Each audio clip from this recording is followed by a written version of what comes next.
Hello and welcome movie बफ्स। तो weekend आ गया है दोस्तों, और इस वीकेंड बहुत सारी मूवी रिलीज हुई है, जिसमें 2 बॉलीवुड, 3 मराठी और एक हॉलीवुड की मूवी है। तो इस वीकेंड मूवी लवर्स के लिए काफ़ी सारे ऑप्शंस अवेलेबल रहने वाले हैं अगर आपको थिएटर में जाके मूवी देखनी है तो।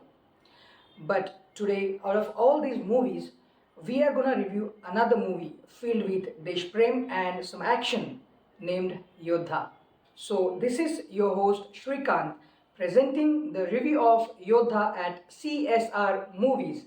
And if you're also passionate about movies like me, watch this video till the end, as I'm here to make your movie watching experience worth your time and money by my reviews. तो video में आखिर तक बने रहिए और जानिए क्या आपको योद्धा थिएटर में देखनी चाहिए या फिर नहीं। So let's find it out. तो मूवी को डायरेक्ट किया है सागर आमरे और पुष्कर ओझा ने।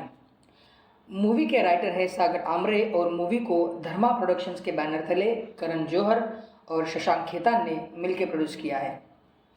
मूवी में हमें सिद्धार्थ मल्होत्रा, राशि खन्ना, दिशा पाटनी, रोनित रॉय और सनी हिंदुजा की मुख्य भूमिकाएं देखने को मिलेगी। तो आते हैं मूवी की स्टोरी और प्लॉट की तरफ। तो मूवी के हीरो यानी सिद्धार्थ मल्होत्रा अपने पापा की तरह ही योद्धा बनना चाहते हैं।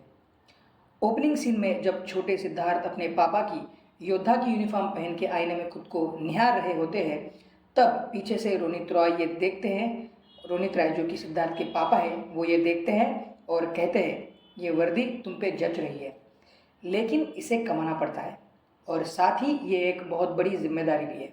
तो आखिर योद्धा क्या है?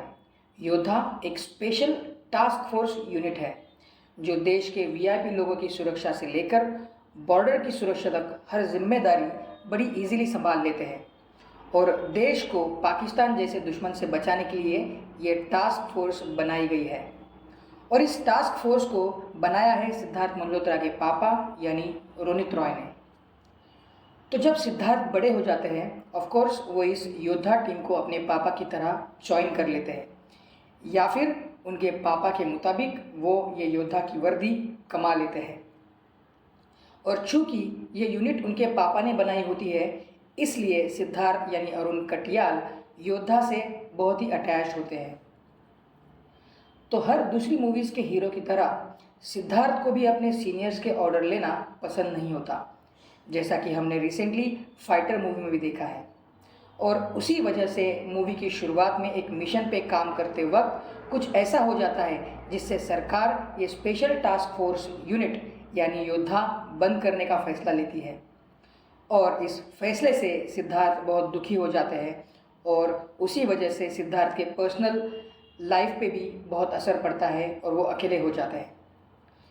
मूवी में जैसा कि हम ट्रेलर में देखते हैं, ये एक प्लेन हाईजैक की कहानी है। ये कहानी है सिद्धार्थ की अपने ही देश की सरकार के और सिस्टम के खिलाफ की लड़ाई की। तो आखिर ये प्लेन हाईजैक करता कौन है, उसके पीछे का असली मकसद क्या होता है, और क्या सिद्धार्थ अपने पापा की बनाई हुई टास्क फोर्स यूनिट योद्धा को फिर से उसकी इज्जत दिलाकर उसे फिर से शुरू कर सकते हैं, या फिर वो एक गद्दार बनकर रह जाते हैं। ये इस मूवी का बेसिक स्टोरी लाइन है। तो अब आगे आते हैं मूवी की स्टारकास्ट और उनकी परफॉर्मेंसेस की तरफ।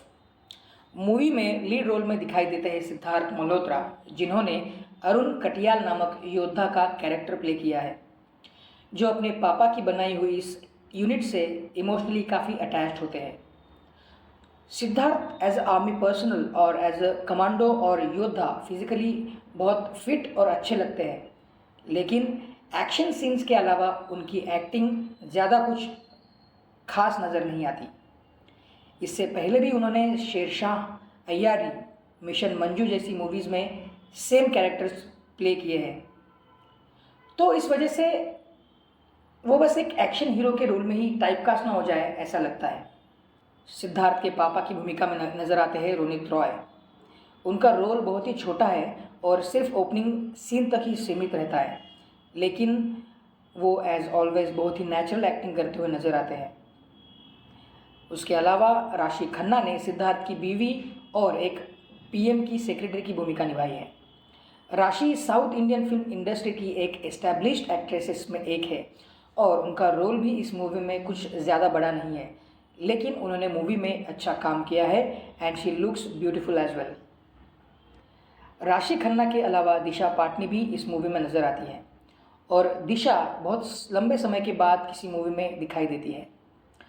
उनकी एक्शन ट्रेनिंग, जिम वर्कआउट और फिटनेस को लेकर उनके रूटीन की वजह से उन्हें इस फिल्म में रोल मिला है ऐसा लगता है, क्योंकि वो भी इस मूवी में एक्शन करते हुए नज़र आती है। और एक्शन सीन्स तो उन्होंने काफ़ी अच्छे तरीके से परफॉर्म किए हैं, लेकिन उसके अलावा बाकी नॉर्मल सीन्स में उनकी एक्टिंग बहुत मोनोटोनस लगती है। मूवी में निगेटिव कैरेक्टर में है टीवीएफ की एस्पिरेंट सीरीज़ के फेमस संदीप भैया यानी सनी आहूजा। सनी भी काफ़ी अच्छे एक्टर है और उन्होंने एक टेररिस्ट के लीडर की भूमिका इस मूवी में प्ले की है and I think he delivers what is expected from such a character in this movie. He has done a good job. Movie को डायरेक्ट किया है सागर आमरे और पुष्कर ओझा ने। ये दोनों भी इससे पहले एक साथ as an assistant director Pathaan में काम कर चुके हैं। Apart from Pathaan, Pushkar has also worked as an assistant director in War and Kick, while Sagar has worked in Uri. So we can definitely say that they have quite good experience of working on action thrillers filled with patriotism. But still I think they have failed short to deliver the best film as directors. Along with the direction, Sagar Amre is also a writer of this movie.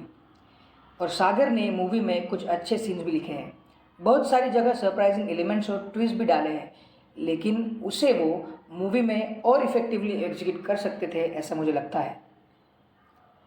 आखिर में आते हैं movie की conclusion की तरफ। तो movie makers को आजकल ऐसा लगता है कि मूवी में देशभक्ति डाल दो, पाकिस्तान जैसा दुश्मन डाल दो, एक दो देशभक्ति के गाने और पंची डायलॉग्स को मिक्स कर दो और एक हिट मूवी की रेसिपी तैयार। लेकिन अब ऑडियंस शायद वही सब देखकर थक चुकी है और बोर हो चुकी है और अब उन्हें ऐसी फिल्म से कुछ ज़्यादा एक्सपेक्टेशंस है। तो योद्धा एक पैट्रियोटिक एक्शन थ्रिलर फिल्म है।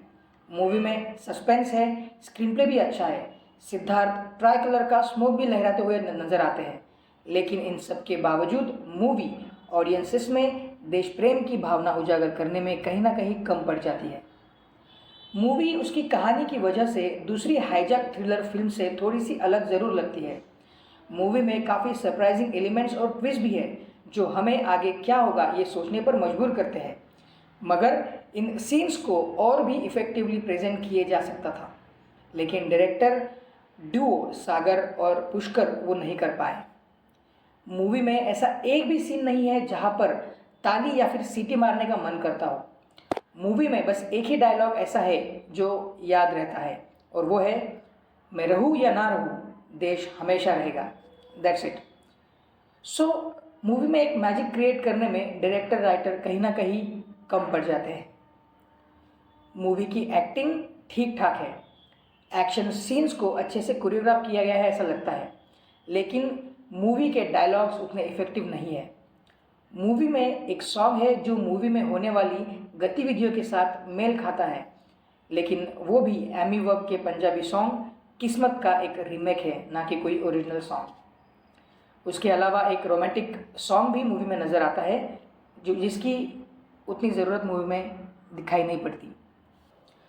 तो ओवरऑल देखा जाए तो ऐसा नहीं है कि मूवी बहुत बुरी बनी है।